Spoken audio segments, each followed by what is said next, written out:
When organizations say right fit, what do they mean? And when they say we're looking for the right match, for the right person for the role, what does it mean? I get this question every time, especially when candidates feel rejected by an organization and they ask the question, who is a right fit? This is Sessions with Soluchy.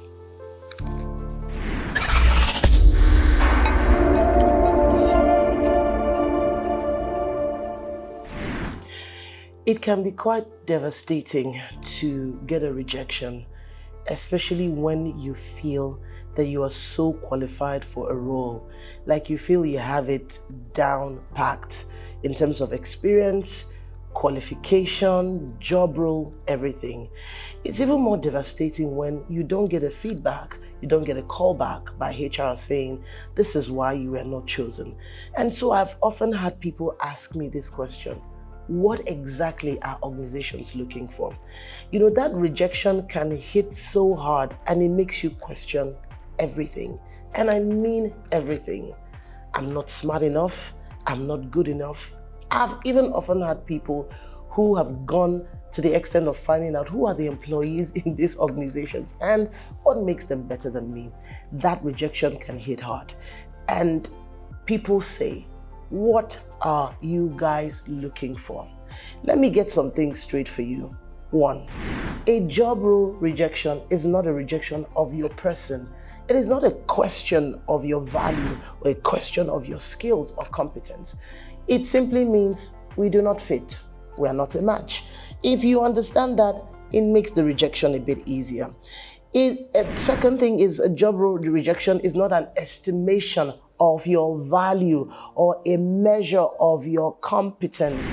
And this is also important for entrepreneurs to also understand when they're pitching for a contract or pitching for a consulting job. I can say this for myself because many times you hear, oh, send me that proposal, and then you hear the word, we'll get back to you. I think that's one of the worst things anybody wants to hear because it's almost like you're saying, we don't want you.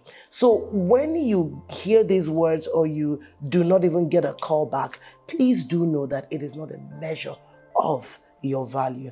Number 3, a rejection can be and should be a re-evaluation of your skill and a re-evaluation of how prepared are you for a role or for a contract. And finally, rejection simply means something better is around the corner.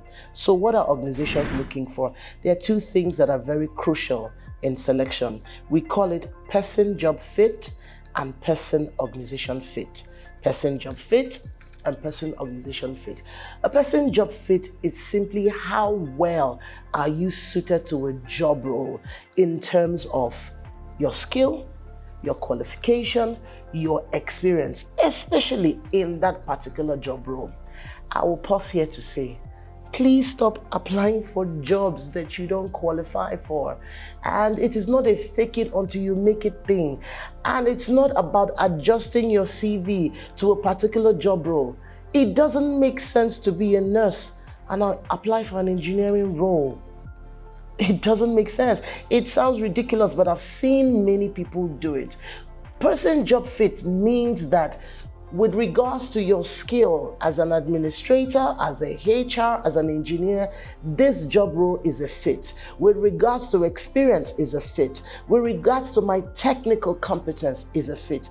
And for me, that is basic, you know, when you are applying for a job. And basically, that's what organizations look for. In fact, that's what gets you a foot in the door. But the most crucial fit is the person-organization fit. This fit has to do with how your values, your goals, your personality matches the culture, the mission, and the norms of an organization. You know why? It is easier to hire attitude and train skill than to hire skill and attempt to get you to have the right attitude to fit the organization. This is where a lot of people miss it, because most organizations will focus on who is a cultural fit, who can do the things we do, the way we do them. I have seen talented people whose work ethic do not match an organization's work ethic, and so you find them struggling on the job. Many organizations, even with the questions they ask you during the interview, would be looking for a cultural fit in terms of value, personality, how you get the work done. This is what counts, because again, soft skills can be bought, technical skills can be taught. So how do you become a person that is most suited to organizations that have a strong, excellent culture? Number one, please know this and know peace. You will not be suited to every organization. You might not be someone's cup of tea, but you might be someone's cup of hot chocolate. When you do know that, it helps you handle rejection easily, because what you think that organizations want when it comes to a cultural fit might just not be what they want at that time. It is an opportunity for you to go and level up, skill up, and simply get your values right.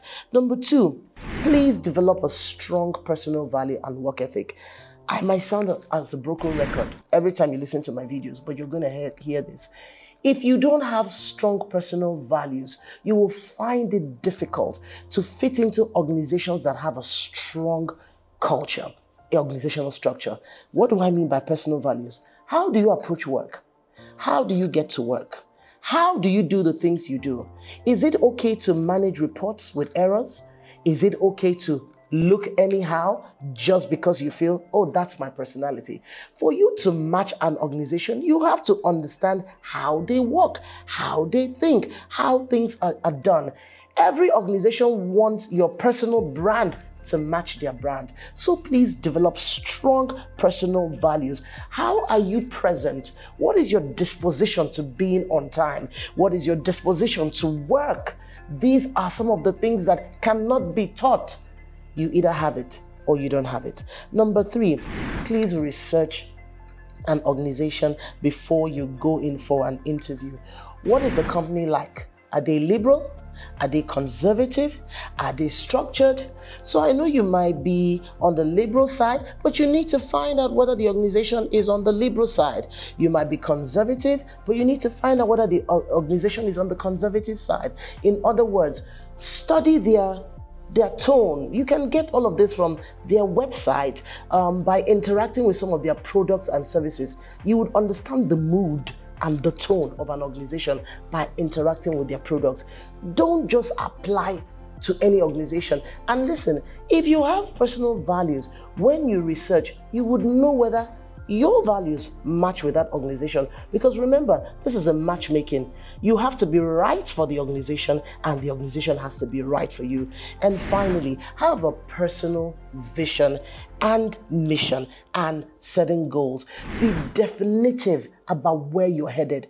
Nobody wants to hire someone who has no direction.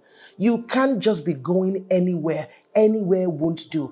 People need to know that you are right smack in the middle of what you want to do, and you are very definitive about it. All right? There are two things that are important for you to take out from this. One, a rejection is not an estimation of your value. Stop fixating about where you have been rejected and focus on the organization that is a right fit and a right match for you.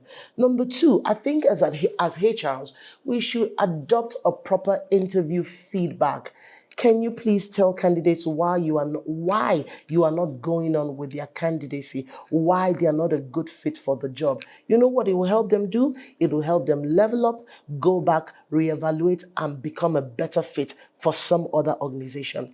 Let's practice giving feedback. I'll leave you with this quote by Cal Newport. That's the author of So Good They Can't Ignore You. No one owes you a great career. You need to earn it. Become a person of value and become so good you can't be ignored.